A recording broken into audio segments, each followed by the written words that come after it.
Hello boys and girls from hot and humid southern Illinois. It's a 90-90 day, 90 degrees, 90% humidity, so let's be quick about this. What I'd like to do today is share a little of my information on how I Jeep, car camp, overland. So maybe some of the ideas that I've had you can utilize and make your adventure a little more comfortable also. So let's get started. Okay, the first thing I'm going to talk about is how I air up my tires. When I had my Raptor, I didn't have to worry about a compressor. I used a 100 cubic foot scuba tank. When I got my JK, I had bought this Viair P400 compressor, which I really like. I've had for over 8 years. Worked very well for me.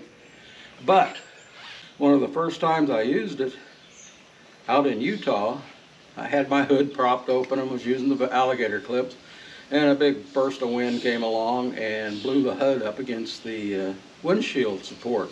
Cost me $1,200 to repair the hood, so I decided there had to be a better way. One of the first modifications I made to this P400 Viair compressor is to remove the alligator clips and wire in a 7-pin male trailer connector. Now, instead of using the alligator clips to connect to my battery, all I have to do is just plug it into my trailer tow package.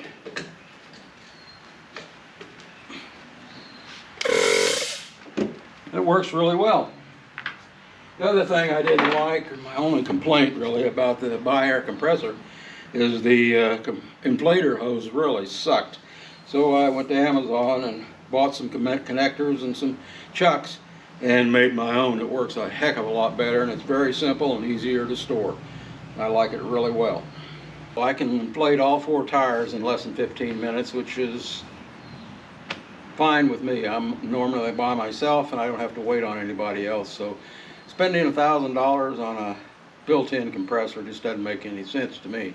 Plus, this method is extremely simple. You got one hose, got one compressor, nothing to hook up, turn a switch, and you're ready to go.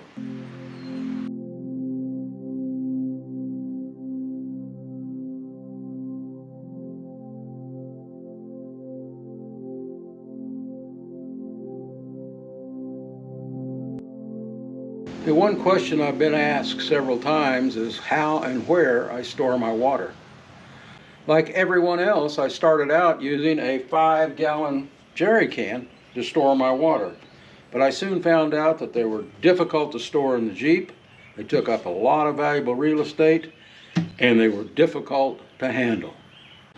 These jerry cans weigh about 30 pounds when they're completely full. Also, I found that it's sometimes either inconvenient or difficult to find some place to refill them. So that's why I went to a different option. So my solution is to carry 4 1-gallon water containers, water jugs that you buy at Walmart, in the front passenger seat footwell. Works out really well. They don't take up a lot of room and they're easy to store. Okay, this is how I solved my storage problem. Since I'm by myself, I have plenty of room, and I can store 4 1-gallon jugs in the footwell on the passenger side of my Jeep. Works out real well. They're easy to get to, and they don't take up any valuable space in the back of the Jeep. More importantly, I don't have to look around and try to find some place to refill them. When I buy a water jug at Walmart or a grocery store, I can rest assured that the water is going to taste like water, and that's very important.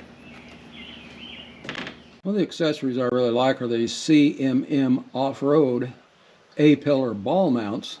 They also make ones for the grab bar, which really offers a lot of versatility. I can mount my iPad to a ball mount on the grab bar and run my Gaia GPS on my iPad. Normally I shoot my video through the front windshield using a GoPro suction mount, but this allows me a lot of versatility. I can also shoot video through the front windshield from the roof to get a rear to front perspective.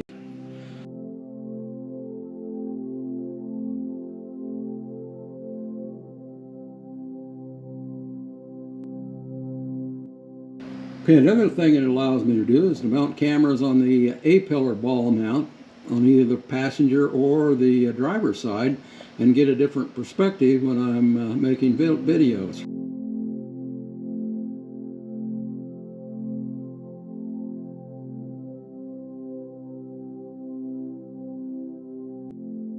I really like these CMM off-road A-pillar and grab bar bell mounts. They really open up a lot of different mounting possibilities for your camera and accessories.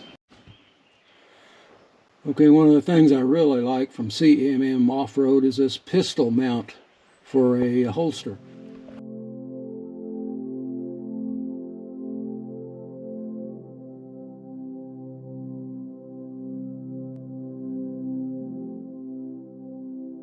Another tool that I discovered on Amazon is this little mini Hein Pro blower.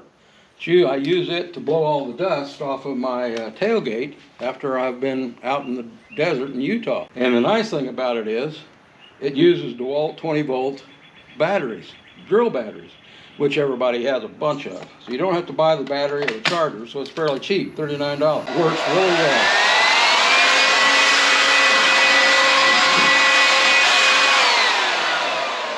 Powerful enough, does a really good job of blowing the dust off your tailgate and off of your tailgate table.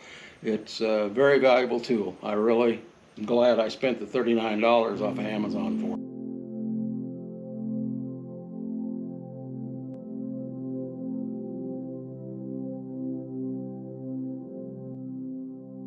it. Okay, another problem with the JLs and the JK are the rock chips on the door hinges. What I have done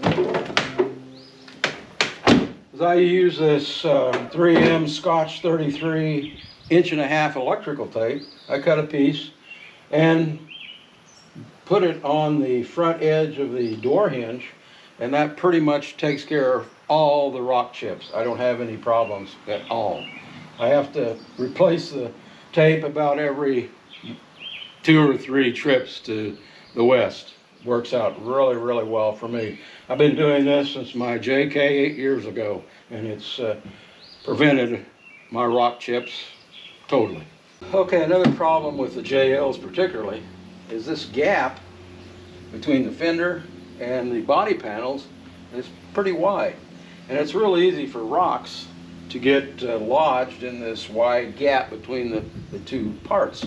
And it's difficult to get them out sometime without scratching the paint on the Jeep. So what I've done is I've taken a piece of rubber tubing and I take a trim tool and press it down into the gap.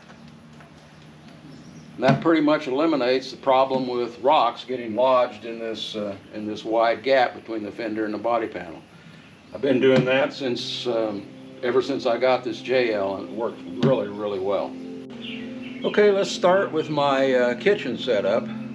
I'll show you how I organize that. Okay, I strap my kitchen box and my food box together. I nest them together and strap them down with a ratchet strap.